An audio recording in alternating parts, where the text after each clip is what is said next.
ሰላም ውድ የቲጂ ቤተሰቦች እንደምን አላችሁ? እንኳን ለ21 ቀን የለውጥ ፈተናችን በሰላም አደረሳችሁ። ዛሬ 12ኛው ቀን ላይ ነው። ባለፉት ቀናት በአእምሮአችንና ገንብተናል። ዛሬ ደግሞ እጃችን ላይ ስላለው ብር እናወራለን። ብዙዎቻችን አመት ባዶ እጃችሁን የምትመለሱበት ብር ስለሌላችሁ ሳይሆን የገንዘብ አያያዛችን ስለምንቸገር ነው። ዛሬ ያንን እንቀይራለን፣ እናያለን በሰፊው። አብራችሁን ቆዩ። የመጀመሪያውና ዋነኛው ለራስሽ ክንፍህ መርህ ነው። ደሞዝ ስትቀበይ መጀመሪያ ለቤት ኪራይ ወይም ለቤተሰብ አትላኪ። መጀመሪያ ለወደፊት ህልምሽ የምትሆነውን 10 ወይም 20 ለብቻሽ አስቀምጪ። የቀረውን ለሰውና ለውጭ የምታደርጊውን ዘግበሽ ያዥ። ሌላኛውና ሁለተኛው የፍላጎት ልዩነት ነው። አዲስ ስልክ ስለመጣ ወይም ጓደኛሽ ስለገዛች ብቻ አትግዢ።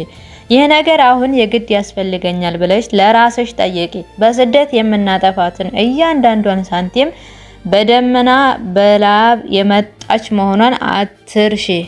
ሶስተኛውና የመጨረሻውን ከመናገሬ በፊት አንዲት አጠር ያለች ግን ረዘም ያለች መልእክት የያዘች ልገብዛችሁ። ከእናንተ የሚጠበቀው ላይክ፣ ሼር፣ ሰብስክራይብ ማድረግ ነው። የግጥሙ ርዕስ ባዶ እንዳይሆን ቤቴ፣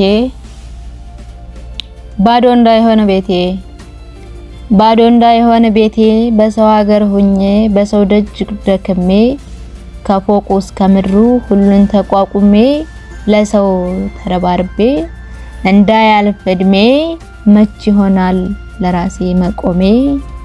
እስኪ ለኔ ብዬ ቀድሜ ሳልከፍል ባዶ እንዳይሆን ቤቴ፣ ነገን እንዳይከፋኝ እንዳልሆን ቦዘኔ፣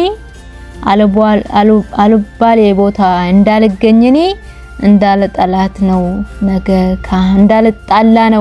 ነገ ከአምላክ ጋር ነይ ተመከሬ ነፍሴ ከጌታሽ ጋር። ባዶ እንዳይሆን ቤቴ። ያቺ 5 ሳንቲም በላብ የመጣችው የዛሬን ቁጠባ እድሜን ካሳቸው። የእድሜን ዋጋ እጥፍ እጅ ላይ ያለችው አሁን ካልቆጠብኳት አላማ ካልሰጠኋት ነገ በባዶ እጄ ትዝታና ትረት እንዳልዋቀሳት ነበር እኮ ብዬ መልሼ እንዳልወቅሳት ራሴን እንዳላጣት ስሜን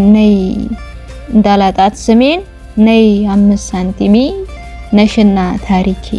ባዶ እንዳይሆን ቤቴ። የዛሬው ብልህነት ለነገ ይበጃል።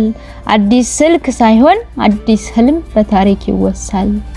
ለሰው ወሬ ሳይሆን ለክብሬ ልጠንቀቅ መጀመሪያ ለኔ ለነገው ማንነቴ። ይችኑ ለሰው ወሬ ሳይሆን ለክብሬ ልጠንቀቅ፣ ይችን ላስቀምጥ ባዶ እንዳትሆን ቤቴ። ይችኑ ላስቀምጥ ባዶ እንዳትሆን ቤቴ። ለነገ ህይወቴ ንግስት ቁጠባዬ ነሽና ቁጠባዬ። ከፍ አድርገሽ አሳይኝ ሰንደቅ ዓላማዬን፣ ከፍ አድርገሽ አሳይኝ ሰንደቅ ዓላማዬን።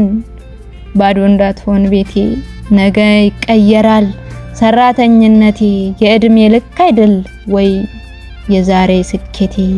በይ ተመከሪ ራሴ፣ ሰው አታስቀድሚ ይልቅ እሱን ታዩ። ገመዱን በጥሽው ቆይ ለራስ የሚሉትን መቼ ነው የሻርሽው? በቃኝ በይ በቃሽ ዓለሜ፣ አትሞችብኝ ነትሞች ውዴ፣ ተያትሞች ውዴ። ጠበቃ ዶክተርሽ አይደለሁም እንዴ? ጠበቃ ዶክተርሽ አይደለሁም እንዴ? የቤቴ ምሰሶ መሐንዲስ ሚስማሯ አንድ ቁጥር አይደል ሲጀመር ከታች መሰረቷ? ቆይ ማን ነው ታሪክ የዘገበው አንድ ቁጥር ሳይል ሺህ ገንዘብ የጻፈ? የታሪክ የጻፈ ደራሲ ያወሳው ኧረ ቆየታለ። እኔና እናንተም ዛሬ አንድ ያልናት ሳንቲም ናት ለነገ ዓለም የምትጽፋት። በሉ ተዘጋጁ፣ ቁጠባ ጀምሩ። እንግዲህ ይበቃል፣ ለራሳችሁ ኑሩ። እንግዲህ ይበቃል። ለራሳችሁ ኑሩ።